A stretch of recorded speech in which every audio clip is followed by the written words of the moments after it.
Assalamualaikum warahmatullahi wabarakatuh. Perkenalkan, nama saya Fatih Reza, NIM 201420057 dari kelas PBS 3B. Di sini saya akan menjawab beberapa pertanyaan dari kuis 2G mata kuliah Bank dan Lembaga Keuangan Syariah. Perkembangan bank dan lembaga keuangan syariah pada tahun 2019 menunjukkan tren yang positif.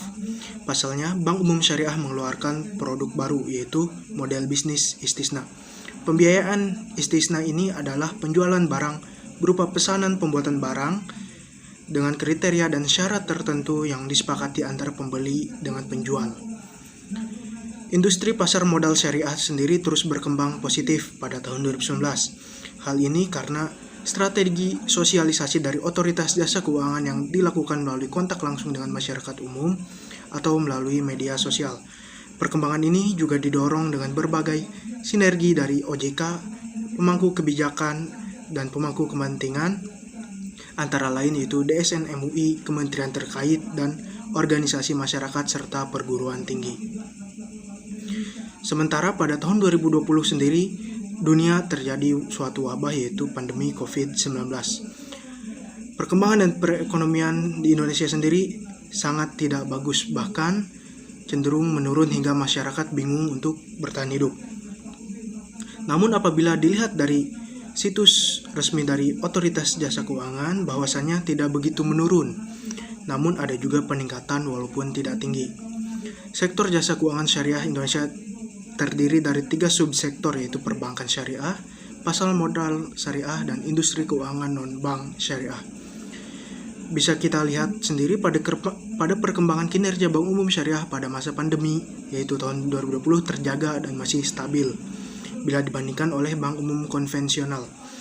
Aset perbankan syariah memberikan tren positif dalam 4 tahun terakhir. Pertumbuhan aset perbankan syariah masih terjaga di double digit. Aset perbankan syariah mencapai 6,51% meningkat dibanding dengan tahun sebelumnya, yang hanya mencapai 6,17%. Pertumbuhan tersebut terdapat pada Bank Umum Syariah, Unit Usaha Syariah, dan BPRS, memberikan pertumbuhan yang positif. Perkembangan produk pasar modal syariah sendiri di tahun 2020 mengalami peningkatan dari segi jumlah maupun nilai.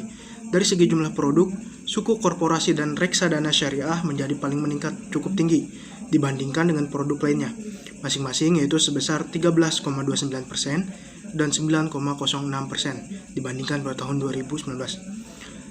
Sementara pada tahun 2021 sendiri, lembaga keuangan syariah yang mengalami perkembangan pesat yaitu perbankan syariah. Karena perkembangan perbankan syariah di Indonesia sendiri sangat pesat, dapat dilihat dari penggabungan atau merger dari 3 bank syariah milik BUMN, yaitu Bank Mandiri Syariah, BNI Syariah, serta Bank Rakyat Indonesia Syariah atau BRI Syariah, yang bersatu menjadi Bank Syariah Indonesia (BSI) yang diluncurkan pada tanggal 1 Februari tahun 2021. Dengan adanya penggabungan dari 3 bank tersebut menjadi bukti bahwa lembaga keuangan syariah mengalami perkembangan pesat di Indonesia adalah perbankan syariah. Karena dengan bergabungnya 3 bank ini dapat dinilai sebagai suatu kepercayaan dari masyarakat atas sistem perbankan syariah di Indonesia. Baik, selanjutnya ialah kendala dan strategi dari lembaga zakat. Kendala dari lembaga zakat yang pertama, minimnya sumber dana manusia yang paham mengenai zakat. Kemudian yang kedua, pemahaman yang belum memadai.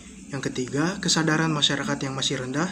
Serta yang terakhir, penggunaan teknologi yang belum maksimal. Misalnya, di era saat ini seharusnya lembaga-lembaga zakat dapat memberikan sosialisasi yang lebih aktif, misalnya melalui media sosial. Sementara strategi yang harus dilakukan oleh lembaga zakat, yang pertama, peningkatan sumber daya manusia. Karena apabila sumber daya manusianya berkualitas, maka sudah tentu lembaganya juga berkualitas. Kemudian yang kedua, mensosialisasikan kebiasaan membayar zakat. Dan yang ketiga, penghimpunan dengan cara baru, misalnya seperti jemput bola kepada masyarakat yang hendak membayar zakat. Dan yang terakhir, perluasan bentuk penyaluran.